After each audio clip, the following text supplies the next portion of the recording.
በዛሬው ቪዲዮ በጠቃሚነቱ የሁላችንንም ህይወትና ጤና መቀየር የሚችል ነገር ግን አብዛኞቻችን በቸልታ የምናልፈውን ወሳኝ መረጃ ነግራችኋለሁ። ዛሬ የምናወራው ከቤታችን ጓዳ ስለማይጠፋው ለውበታችን፣ ለቆዳችን ጥራትና ለሰውነታችን ጤና አስደናቂ ጠቀሜታ ስለሚሰጠው ተልባ ይሆናል። ሁላችንም ተልባን እንወዳለን። በተለይ ደግሞ ሴቶች በተለያየ መልኩ ይጠቀሙታል። ነገር ግን አንድ ትልቅ ሚስጥር ልንገራችሁ። ተልባን በተሳሳተ መንገድ የምንጠቀም ከሆነ ከሚሰጠን ጠቀሜታ ጉዳቱ ያመዝናል። እናም ጤናችን በከፍተኛ ሁኔታ ሊያበላሽብን ይችላል።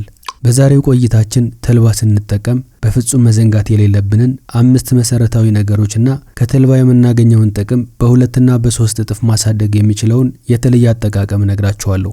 ይህንን ቪዲዮ እስከ መጨረሻው ከተከታተላችሁ ከተለያዩ የጤና እክሎች ራሳችሁን መታደግ የምትችሉበትን ወሳኝ ዕውቀት ታገኛላችሁ።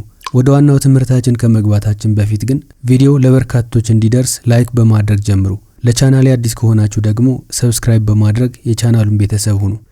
የመጀመሪያውና ዋነኛው ጥንቃቄ እርጉዝ ለሆናችሁ የተወደዳችሁ እህቶቻችን ነው። እርግዝና በተለየ ሁኔታ ጥንቃቄ የሚያስፈልገው ወቅት ነው። ምንም እንኳን ተልባ በርካታ ጠቀሜታዎችን ቢሰጠንም አንዲት ነፍሰ ጡር እናት በቀን አንድ ትንሽ ማንኪያ ተልባ እንኳን ብትጠቀም በእርግዝናው ላይ የራሱ የሆነ ተጽዕኖ ሊያመጣ ይችላል። እያንዳንዱ እርግዝና የራሱ የሆነ የተለየ ባህሪ ስላለው ራሳችሁንና በሆዳችሁ ውስጥ ያለውን ውድ ስጦታ አደጋ ላይ ላለመጣል ተልባን ከመጠቀማችሁ በፊት ከምትከታተሉበት የሕክምና ባለሙያ ጋር መማከራችሁ የግድ ይሆናል። ሐኪማችሁ ጤናማ መሆናችሁን አረጋግጦ ካዘዘላችሁ ብቻ በደስታ መጠቀም ትችላላችሁ።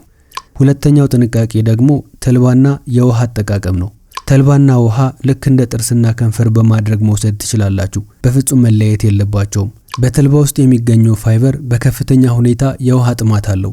ልክ እንደ ስፖንጅ ነው። ውሃ ሲያገኝ ይመጣውና ያብጣል።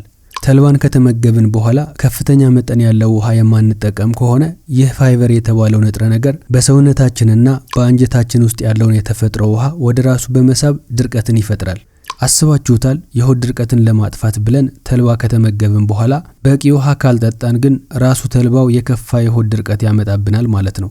ስለዚህ ተልባ በምንጠቀምባቸው ቀናት ከተለመደው በላይ ውሃ መጠጣት አለብን ማለት ነው። ሶስተኛው ነጥብ የምንጠቀመው ተልባ መጠኑን ማወቅ አለብን። ብዙዎቻችን የሆነ ነገር ለጤና ጥሩ ነው ከተባለ በፍጥነት ለውጥ ለማምጣት ብለን አብዝተን የመጠቀም ልማድ አለን። ነገር ግን ተልባ ስንጠቀም ይህ በፍጹም አይሰራም። ለምሳሌ አንዲት እህታችን ለውፍረት መቀነሻ ወይም ለሆድ ድርቀት ተልባ ለመጀመሪያ ጊዜ መጠቀም ስትጀምር በቀን ከአንድ የሻይ ማንኪያ በላይ ባትጠቀም ይመከራል። ለምን ይመስላችኋል? ተልባ በውስጡ በከፍተኛ መጠን ፋይበር አለው። የሰውነታችን የምግብ ስርዓት ደግሞ ይህንን አዲስና ከፍተኛ መጠን ያለው ፋይበር በአንዴ የማስተናገድ አቅም ላይኖረው ይችላል። ለመጀመሪያ ጊዜ ስንጠቀም መጠኑ ካበዛነው የሆድ መነፋት፣ ሆዳችን ውስጥ ከፍተኛ የጋዝ መጠን መኖር፣ አስጨናቂ ተቅማጥ እና ምግብ በበላን ቁጥር ወደ ሽንት ቤት የመሮጥ ስሜትን ይፈጥርብናል። ሰውነታችን አዲሱን የአኗኗር ዘይቤና የፋይበር መጠን እስኪላመደው ድረስ ጊዜ መስጠት አለብን።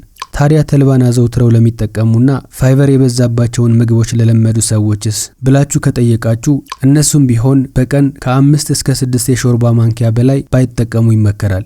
ከዚህ ካለፈ ግን ቅድም የጠቀስኳቸው አስጨናቂ የሆድ ህመሞች መከሰታቸው አይቀርም። አራተኛው ጥንቃቄ የሚመለከተው መድኃኒት ለሚወስዱ ሴት እህቶቻችን ነው። በተለይ ከሆርሞን መዛባት ጋር ተያይዞ ሕክምና የምትከታተሉ ወይም ደግሞ የደም ማቅጠኛ መድኃኒቶችን የምትወስዱ ከሆነ ተልባን እንደ ምግብ ከመጠቀማችሁ በፊት ከሐኪማችሁ ጋር መማከር ግዴታ ነው። በተፈጥሮ ተልባ ውስጥ የሚገኙ ኬሚካሎች ከመድኃኒቶቹ ጋር ጤናማ ያልሆነ ኬሚካላዊ መስተጋብር ሊፈጥሩ ይችላሉ። ከምንም በላይ ጤናችንን ማስቀደም ስላለብን ሐኪማችሁን ማማከር እንደ ቀላል ነገር መመልከት የለባችሁም። አምስተኛው የጥንቃቄ ነጥብ ትክክለኛው አዘገጃጀትና የአመጋገብ መንገድ ነው። ተልባ በጥሬው ብንመገበው ምንም አይነት ጥቅም እንደማናገኝ ታውቃላችሁ። የተልባ ፍሬ ላይ ያለው ቅርፊት እንደ ብረት የጠነከረ ነው። ስለዚህ ቀጥታ በጥሬው ብንውጠው ሰውነታችን ያንን ቅርፊት ሰብሮ በውስጥ ያለውን ጥቅም መውሰድ ስለማይችል እንዳለ በሰገራ መልክ ይወገዳል። ከዚህም በተጨማሪ አንጀታችንን ስለሚያቆስለው ለከባድ የሆድ ቁርጠት ይዳርገናል። ታዲያ መፍትሄው ምንድነው? በተልባ ውስጥ የሚገኘውና ጠቃሚ የሆነው ኦሜጋ 3 እና ፖሊፌኖል የተባሉትን ኬሚካሎችን ለማግኘት ተልባው በትንሹ እሳት ላይ ከተቆላ በኋላ መፍጨት ይኖርብናል። በማስቀጠል ተፈጭቶ የተዘጋጀውን ተልባ በሙቅ ውሃ በጥብጠን ወይም ከሌላ ምግብ ጋር ቀላቅለን ስንመገበው የሚሰጠን ጠቀሜታ በ3 እጥፍ እናሳድገዋለን። ሌላው አስገራሚ ሚስጥር ደግሞ ተልባና አቮካዶ አንድ ላይ መመገብ ነው።